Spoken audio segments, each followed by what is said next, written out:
will explain about human digestive system. Mainly, there are so many steps in the digestive system. They are ingestion, digestion, absorption, assimilation, and digestion.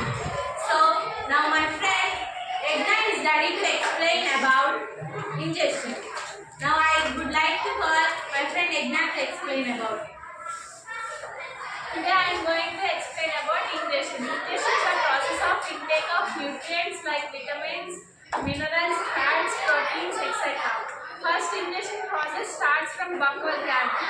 Buccal cavity contains teeth, saliva, which is released by salivary gland. This saliva contains salivary amylase. After the food mixes with saliva, which is secreted by salivary gland.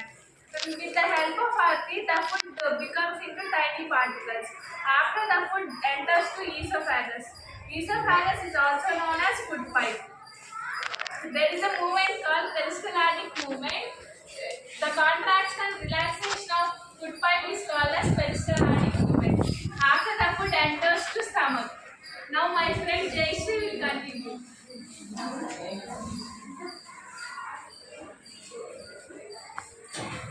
I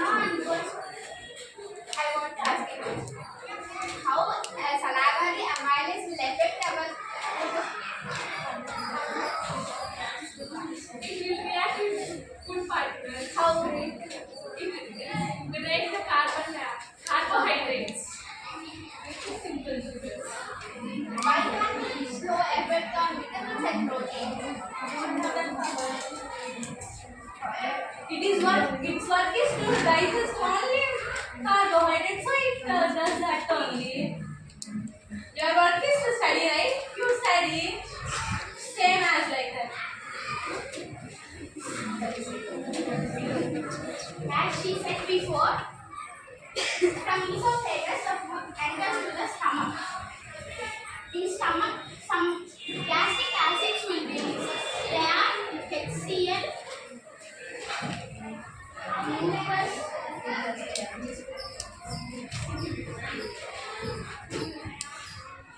and pepsin. These three gastric acids will be released in our stomach. And in stomach, the partially digested food is also known as chyme.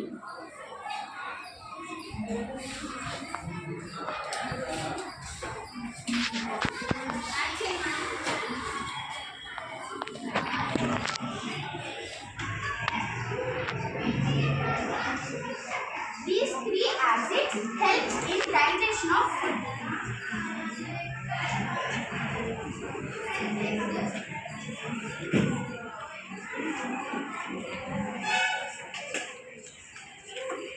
Pepsin helps in breakdown of proteins in the stomach, and HCl make this pepsin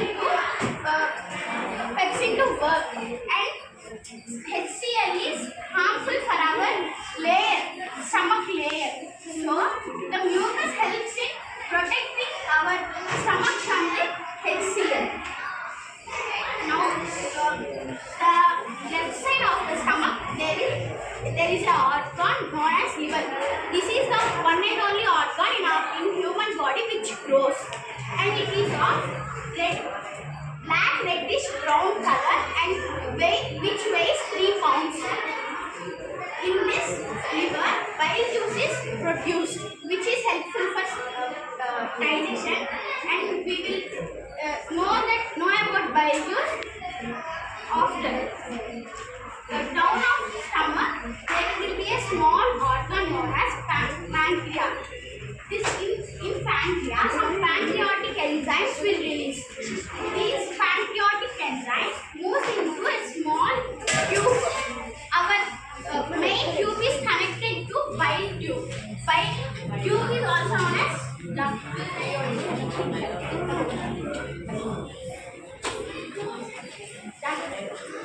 and this bile enters to the small intestine, which helps for food digestion. Now my friend Rajalakshmi will continue. She will say about assimilation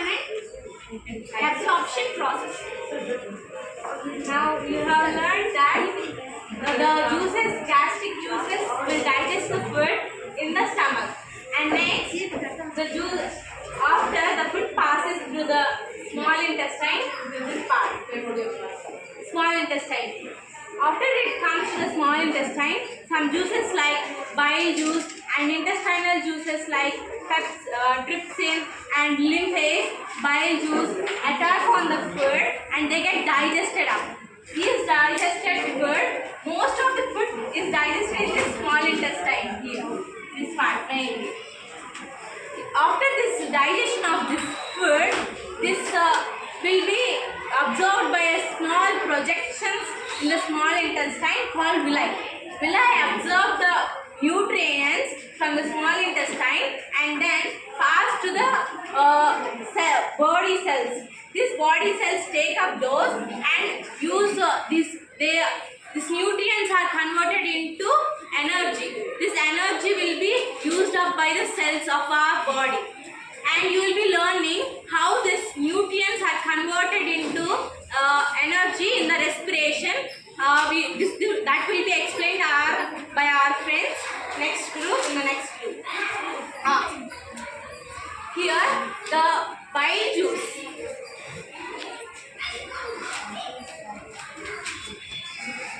Bile juice is treated with fats.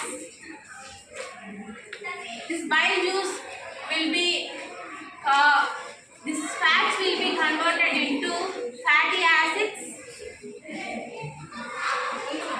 and glycerol.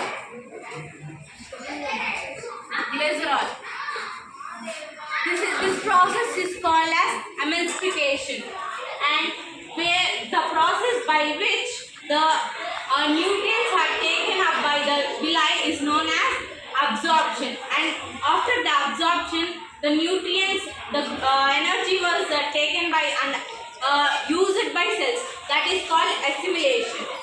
And you can observe the small intestine is very small, but it is longer in the length. It is longer than the large intestine. Can anyone say why? Even though it is called as small intestine, it is larger than the large intestine. Can anyone? It gives a place to digest the food for the when we eat any food, it gives some place. How much place is it needed by the villi? So it is. If it is also a small intestine, it's a bigger surface. More villi are present in small intestine than large intestine. Yes. The surface area of the small intestine is so large since most of the food will be digested in the small intestine. And after actually some problems were issued in our group, one of the members were absent. So now I am going to explain about even large intestine. Large intestine is this part. You can have appendix this.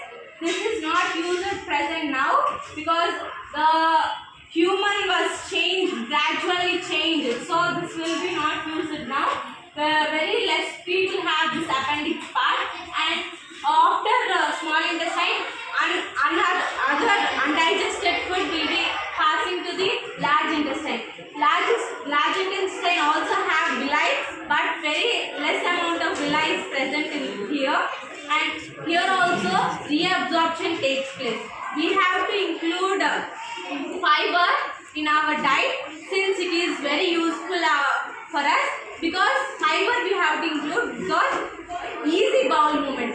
Easy bowel movement is nothing but if we include fiber in our diet, it will easily digested and easily removed from our body, so that we have to include fiber in our body. Thank you so much. We have some doubts. Yes, you can ask. Why animals, herbivorous animals has more large intestine than us humans? Large intestine or small intestine? Yes. Herbivores have so large. Small intestine is so long because they have cytoplasm. They take plants in their diet. Most of the herbivores, all of the herbivorous animals take plants. So plants take more time to digest, so that they have long small intestine. We take spinach, no, it also contains chlorophyll. Then in our small intestine also it is getting digested. How it is? Only sometimes we But they eat always. we take in few situations, but whereas animals their food is that's it, that's all. They only take plants. We take plants, we take other food materials, carbohydrates. Why only we are eating spinach and amaranthus? Why not grass? Grass that we cannot eat, ma'am. Human No. Why? Because it doesn't contain anything. Minerals, iron content is more. That's why we have selected amaranthus or no. That reason you can use. Grass doesn't contain all those. Jayashree said that liver is the growing organ system. No. Why can't the stomach can grow? Why can't large intestine? Why only liver is growing? its structure is like that, maybe. Structure. What is the process involved there? Is there any process? Maybe cells in the liver may be different than others. It stores only fat. Emulsification takes place in liver. Stomach is not mentioned in that way. It doesn't have connection of fat or anything. Do you have any more doubts? Please ask first.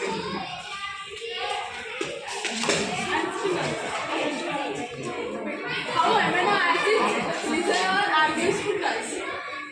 They digest fats. Fats are very